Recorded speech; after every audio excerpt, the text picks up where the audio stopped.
From the moment Amelia disappeared, an ominous blanket of unease seemed to smother Pinesprings summer camp. It was as if nature herself was mourning the loss of that vibrant, curly-haired sprite. The sun seemed duller, the wind colder, and the laughter of campers, usually as incessant as a bubbling brook, was reduced to scarce whispers. Among the staff, the fear was palpable.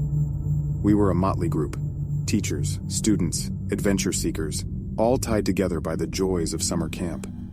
Among us, I remember Jack most vividly. He was a towering figure of a man, muscles bulging under his often sweat-soaked shirt. But his eyes, they held a kindness that belied his imposing stature. Jack loved the kids, loved the camp, and he took Amelia's disappearance hard. He spent every waking moment combing through the woods, shouting her name until his voice was no more than a hoarse whisper.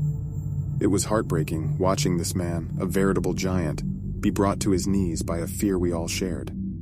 Then there was Emily, the camp nurse. She was of slight build, with mousy hair and glasses that perpetually slid down her nose. Emily was known for her warm smiles and reassuring presence, but after Amelia's disappearance, her smiles were replaced with a constant frown, her eyes reflecting the dread gnawing at all our hearts.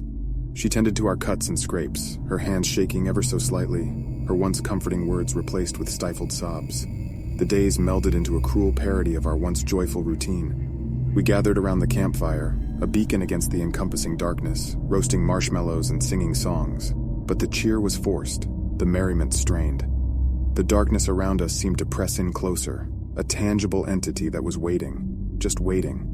One such evening, as we huddled around the fire, the figure appeared again. It was a mere stone's throw away this time, its inky silhouette illuminated by the flickering flames.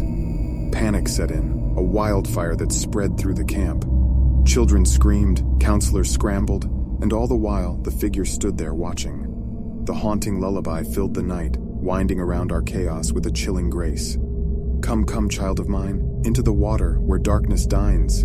Dance, dance under the moon, with me, in an eternal monsoon. The following morning, the camp was a ghost town. The remaining campers were sent home, their tear-streaked faces a mirror of our despair. Jack, Emily, and a handful of others chose to stay behind. There was a dogged determination in their eyes, a collective resolution that we would not leave Amelia to her dark fate. The camp was now a battleground, a desolate fortress against the lurking terror.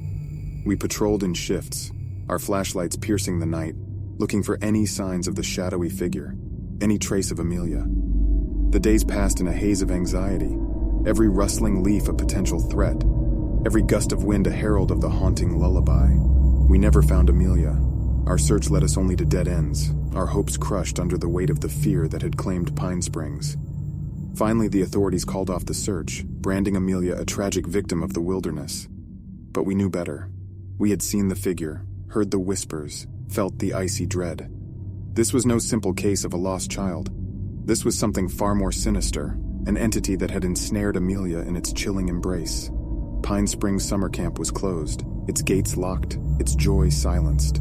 Amelia's disappearance, the haunting figure, the ominous whispers, they all became ghost stories told around the dying embers of a campfire.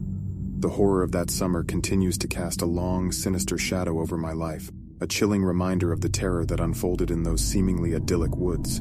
So now, when the warmth of June returns, I can't help but remember. Remember Pinesprings, remember Amelia, remember the dread that cloaked us. The summer, once a season of mirth and freedom, now holds an undercurrent of dread. The tale of Pinesprings summer camp has become a part of me, a chilling testament to the horrors that sometimes lurk amidst the beauty of nature.